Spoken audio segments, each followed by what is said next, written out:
অনেক ভিডিও দেখে বাসায় পাউন্ড কেক বানানোর চেষ্টা করেছেন, কিন্তু দোকানের মতো পারফেক্ট পাউন্ড কেক তৈরি করতে পারেননি। তাহলে আজকের ভিডিওটা আপনার জন্য। আমার আজকের রেসিপিটা হুবহু ফলো করে যদি বাসায় তৈরি করেন, তাহলে আমি গ্যারান্টি দিয়ে বলতে পারি একদম দোকানের মতো পারফেক্ট পাউন্ড কেক ঘরেই তৈরি করতে পারবেন।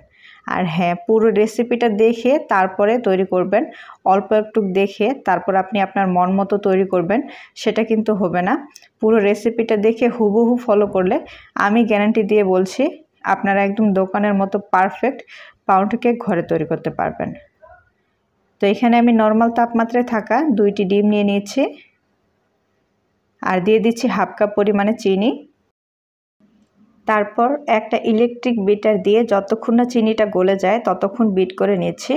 আমি এখানে ইলেকট্রিক বিটার দিয়ে বিট করে নিচ্ছি, আপনারা চাইলে হ্যান্ড বিটার দিয়েও বিট করে নিতে পারেন, সেক্ষেত্রে আপনাদের সময়টা একটু বেশি লাগবে। তো এই যে দেখুন আমার এখানে চিনিটা গলে গেছে। এখন এখানে দিয়ে দিব 1/4 কাপ পরিমাণে রান্নার তেল। তেলটা দেওয়ার পরে খুব বেশি বিট করা যাবে না, তা না হলে কেকটা ফুলে আবার চুপসে যাবে। তো প্রায় 30 থেকে 40 সেকেন্ডের মতো বিট করলেই হবে।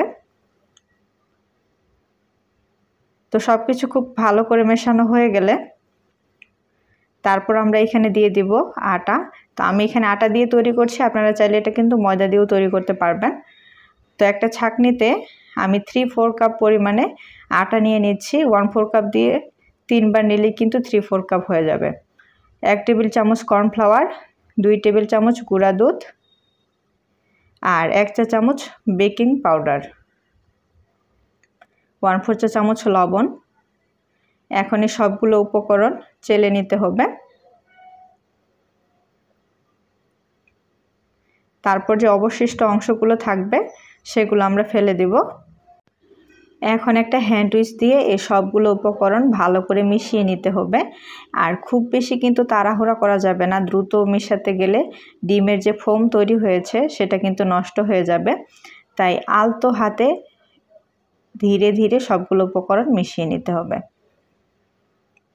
তো কিছুক্ষণ মেশানোর পর আমি এখানে দিয়ে দিচ্ছি 1/4 কাপ পরিমাণে তরল দুধ।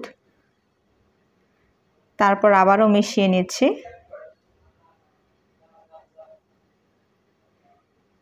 তো আলতো হাতে সব কিছু খুব ভালো করে মেশানো হয়ে গেলে সবশেষে আমরা এখানে ফ্লেভারের জন্য দিয়ে দিব 1 চা চামচ ভ্যানিলা এসেন্স। এখন আবারও সব কিছু খুব ভালো করে মিশিয়ে নিলেই কিন্তু আমাদের কেকের ব্যাটার তৈরি হয়ে যাবে। আর আমি যে পরিমাণটা বলেছি সেম টু সেম ভাবে যদি আপনারা তৈরি করেন, অবশ্যই কিন্তু আপনারা পারফেক্ট পাউন্ড কেক তৈরি করতে পারবেন। তো সব কিছু মেশানো হয়ে গেছে। তারপর আমি এখানে 9 ইঞ্চি সাইজের একটা কেক মোল্ড নিয়েছি, সেখানে ব্যাটারটা ঢেলে দিলাম। তারপর 2-3 বার কেক মোল্ডটাকে ট্যাপ করে নিতে হবে। এটার ভিতরে যদি কোনো বাতাস থাকে তাহলে সেটা বের হয়ে যাবে। 180 ডিগ্রি তাপমাত্রায় 25 মিনিট বেক করে নিয়েছি। তো আমার কেকটা তৈরি হয়ে গেছে। আর কেকটা কতটা সুন্দর হয়েছে আর পারফেক্ট হয়েছে সেটা একটু আমি আপনাদেরকে কেটে দেখাচ্ছি।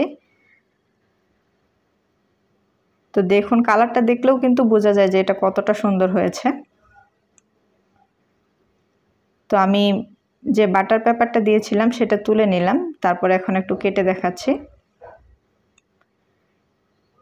আর গরম থাকা অবস্থায় কিন্তু কেকটা কাটতে যাবেন না, ওভেন থেকে বের করার পরে নর্মাল তাপমাত্রায় খুব ভালো করে ঠান্ডা করে নেবেন, তারপর কেকটাকে কাটবেন। তাহলে দেখবেন যে অনেক সুন্দর ময়েস্ট আর নরম তুলতুলে হবে। তো এই যে দেখুন আমি একটু কাছ থেকে আপনাদেরকে দেখিয়ে দিচ্ছি যে কেকটা কতটা নরম তুলতুলে হয়েছে।